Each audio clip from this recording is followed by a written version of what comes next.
মাসে লাখ টাকা রোজগার করতে হলে হাজারটা স্যাক্রিফাইস করতে হবে। সেই স্যাক্রিফাইস করার জন্য আপনি প্রস্তুত তো? এখানে আসলে কোনো শর্টকাট নাই। আপনি যদি সৎভাবে, সুন্দরভাবে, হালাল উপায়ে আপনি যদি রোজগার করতে চান, তাহলে আপনাকে হাজারটা স্যাক্রিফাইস করতে হবে। আর যদি আপনি অসৎভাবে কিছু করতে চান, যেটা আমরা কোনোভাবেই সমর্থন করি না, কারণ সেটা টেকে না। আপনারা দেখতে পাচ্ছেন চারিদিকে যে কিছুদিন হয়তো দাপটের সঙ্গে চলা যায়, তারপরে আর টেকে না। কিন্তু সৎভাবে, সুন্দরভাবে, হালালভাবে রোজগার করলে, পরিশ্রম করে যদি আপনি রোজগার করেন, সেটা আজীবন টিকে থাকবে। টাকা রোজগারই একমাত্র সফলতা নয়, কিন্তু টাকার দরকার আছে। সমাজে চলতে গেলে, সুন্দরভাবে থাকতে গেলে, স্বাধীনভাবে থাকতে গেলে, একটু স্বাচ্ছন্দ্যভাবে থাকতে গেলে টাকার প্রয়োজন আছে। কিন্তু সেই টাকা রোজগার করার জন্য কতটা স্যাক্রিফাইস করতে আপনি প্রস্তুত? আবারও বলছি, এখানে কোনো শর্টকাট মেথড নাই। প্রথমে আমি আজকে কতগুলো স্যাক্রিফাইসের কথা বলবো আপনাদেরকে। প্রথমে যে স্যাক্রিফাইসটার কথা বলবো সেটা হচ্ছে আড্ডার সার্কেল ঠিক করতে হবে। আপনি কাদের সাথে মেশেন, কাদের সাথে উঠা বসা করেন, কাদের সাথে চলেন, কাদের সাথে আপনার দিনের বেশিরভাগ সময় কাটে, সেটা ঠিক করতে হবে। আপনি যদি ভালো মানুষদের সঙ্গে, পজিটিভ মানুষদের সঙ্গে, ক্যারিয়ারিস্টিক মানুষদের সঙ্গে, উদ্যোক্তাদের সঙ্গে চলাফেরা করেন, তাহলে আপনি উপরের দিকে যাবেন। আর আপনি যদি নেগেটিভ মানুষদের সঙ্গে, আপনি যদি নেশাগ্রস্ত মানুষদের সঙ্গে, খারাপ মানুষদের সঙ্গে, নোংরা মানুষদের সঙ্গে মেলামেশা করেন, আপনি ধ্বংসের দিকে যাবেন, নিচের দিকে যাবেন, ওদের মতোই হবেন। কারণ আপনি হচ্ছেন আপনার মেলামেশার সাইকেল। সো ক্যারিয়ারে আড্ডা দিয়ে সময় নষ্ট করার কিন্তু কোনো সুযোগ নাই। আমরা অনেক সময় চিন্তা করি, আমার তো লাইফটা চলে যাচ্ছে, সব একসাথে করতে হবে। সব একসাথে হয় না। কিছু কিছু জিনিস ভয়ানকভাবে স্যাক্রিফাইস করতে হয়। তার মধ্যে একটা হচ্ছে বাজে আড্ডা। সো আড্ডাটা খুব ভালো লাগে, অনেকেরই আড্ডা খুব পছন্দ। আড্ডা অনেক সময়, আমি নিজেও ব্যক্তিগতভাবে আড্ডাটাকে খুব সাপোর্ট করি, কিন্তু সপ্তাহে একদিন ফুয়েল নেওয়ার জন্যে। প্রতিদিন আড্ডা, প্রতিদিন বাজে মানুষদের সঙ্গে আড্ডা, প্রতিদিন যে আড্ডার কোনো আসলে রেজাল্ট নাই, সে আড্ডার কোনো প্রয়োজন নেই। আলসেমি শব্দটা জীবন থেকে ডিলিট করে ফেলতে হবে। আজ করব, কাল করব, আগামীকাল করব, আগামী সপ্তাহ থেকে করব, আগামী মাসের 1 তারিখ থেকে শুরু করব। 3 তারিখ হয়ে গেছে এই মাসের, বলে যে আগামী মাসের 1 তারিখ থেকে শুরু করব। কেন? আপনি আগামী 27 দিন বা আগামী যে পুরো মাসটা পড়ে আছে কি করবেন? সো এই আলসেমি শব্দটা জীবন থেকে অন্তত 5-7 বছর, হ্যাঁ আপনি আরাম করবেন এক সময়, যখন আপনি একটা জায়গায় পৌঁছে যাবেন, তখন আপনি, কারণ আমরা যেটা বলি সবসময়, থামতেও জানতে হয়। সো থামার জন্য মানে আপনি যদি অনেক চাহিদা তৈরি হয়ে যায় লাইফে, আপনি সেটা ভোগ করতে পারবেন না। প্রয়োজন না। আপনি দেখেন চারিদিকে যাদের অনেক চাহিদা তৈরি হয়েছে, অনেক টাকা রোজগার করেছে, তারা কি ভোগ করতে পারছে? সো ততটুকুই অর্জন করেন যতটুকু আপনাকে স্বস্তি দিবে, শান্তি দিবে, ঘুমোতে সাহায্য করবে এবং আনন্দ দেবে। ঘুমের কথা যখন আসলো, ঘুমের আরামটা জীবনে অন্তত 10-12টা বছর বাদ দিতে হবে। অনেকে সকালে উঠতে পারেন না। আমি লাইফে প্রতিদিন সকাল 8টা থেকে রাত্রে 12টা পর্যন্ত কাজ করেছি, প্রায় 15 থেকে 20 বছর। এখন হয়তো একটু কম কাজ করি, বাট এখন অন্য কাজ করি। আমার হয়তো টাকা রোজগারের কাজ করি না, কিন্তু সামাজিক কাজ করি। সেটা হিসাব করলে একই রকম হবে, 14-15 ঘন্টা প্রতিদিন কাজ করি। তো সো ওইটা খুব গুরুত্বপূর্ণ যে একটা নির্দিষ্ট সময় ভোরের সূর্য দেখতে হবে, নাহলে লাভ হবে না। তারপরে যেটা হচ্ছে আগামীকাল করব, এই চিন্তা বাদ দিতে হবে। আজকেই, এখন, এই মুহূর্ত থেকে শুরু করতে হবে। যাই লাইফে চিন্তা করেন না কেন, এটাও একটা স্যাক্রিফাইস। এই আগামীকাল করব, এটা হচ্ছে আরাম শব্দ, ফাঁকিবাজি শব্দ। তো ফাঁকিবাজি, আলসেমি আর আরাম, এইগুলো বাদ দিতে হবে, তাই না? আগামীকাল করব। কমফোর্ট, এটা আরেকটা খারাপ শব্দ। অফকোর্স আপনি কমফোর্ট করবেন একটা জায়গায় গিয়ে, ওই যে বললাম 10-12 বছর, 7-8 বছর, 5-7 বছর কমফোর্ট জোন থেকে বেরিয়ে আসতে হবে। কষ্ট করতে হবে, অনেক পরিশ্রম করতে হবে, হাঁটতে হবে, বাসে চড়তে হবে, রিক্সায় চড়তে হবে, না খেয়ে থাকতে হবে। এরকম অনেক মানুষের জীবনে গল্প আছে সো এই কমফোর্টটা পরিত্যাগ করতে হবে। এবং আপনি যদি আরাম খোঁজেন, আপনি কখনো সফলতার দরজা খুঁজে পাবেন না। আপনি যদি একটা নির্দিষ্ট সময় ব্যাপকভাবে পরিশ্রম করেন, কমফোর্ট থেকে বেরিয়ে আসেন, তখন দেখবেন যে এক সময় আপনি আরাম করার জন্য সুযোগ পাবেন এবং সত্যি সত্যি আপনি জীবনটাকে উপভোগ করতে পারবেন।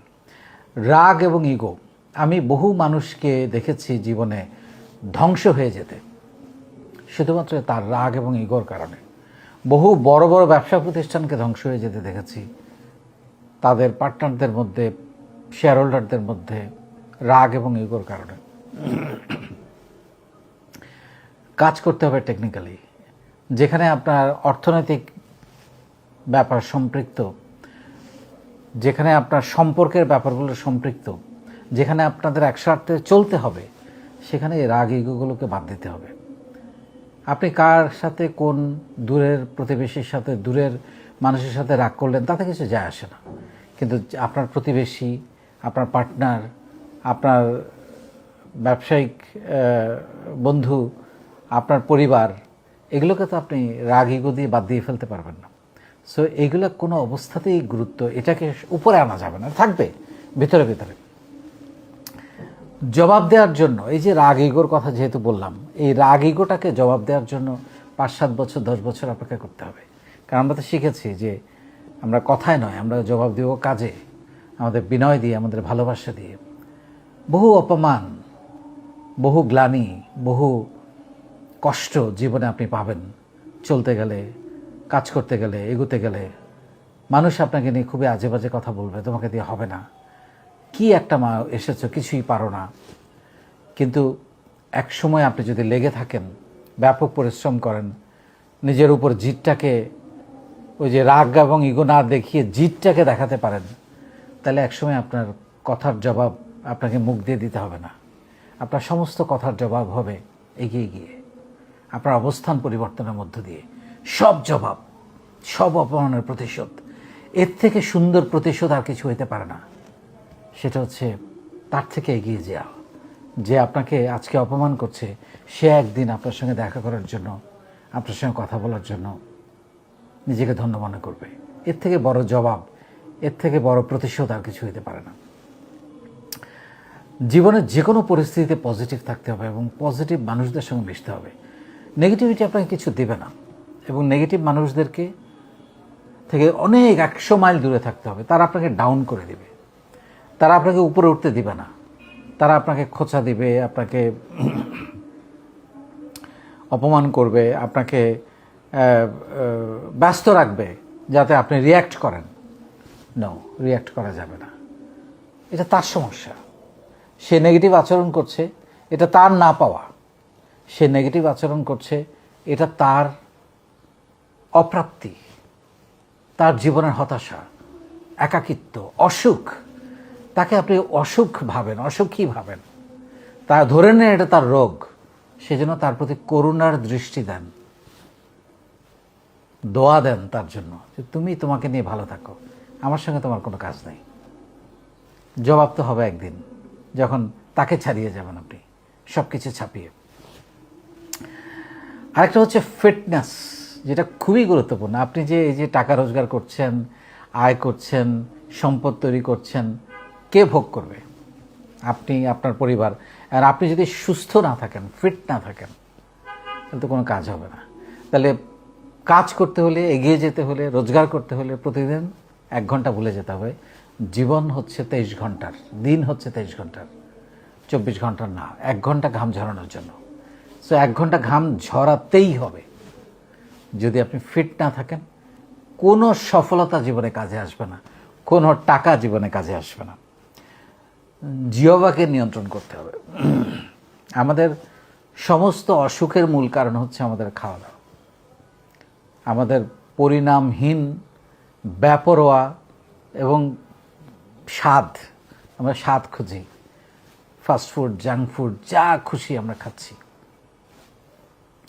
এইটা আপনাকে আসলে ভালো থাকতে, এইটা আপনি টাকা রোজগার করতে হলেও এইটা স্যাক্রিফাইস করতে হবে, কারণ এগুলো টাকা নষ্ট, আমি বলবো এক ধরনের।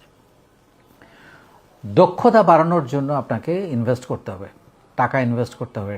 আপনি টাকা রোজগার করতে হলে আপনার দক্ষতা স্কিলস বাড়ানোর জন্য প্রতিনিয়ত, আমি সব শিখে গেছি, এটা ভাববার কোনো কারণ নেই।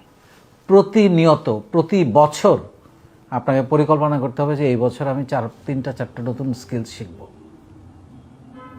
প্রতি বছর আপনাকে আপডেটেড হইতে হবে, নাহলে আপনি পিছিয়ে যাবেন, অনেক নিচে পড়ে যাবেন, যেটা আপনি কল্পনা করতে পারবেন না। সো এখানে আপনাকে আর্ন করতে হলে ইনভেস্ট করতে হবে স্কিলসের উপরে, এবং এটা আপনার যে কোনো বয়সে যে কোনো সময়ে আপনি হোয়াট এভার, আপনি 20, 25, 30, 40, 50 বছর, 60 বছর শিখতে হবে আপনাকে, কিছু না কিছু প্রত্যেক বছর শিখতে হবে।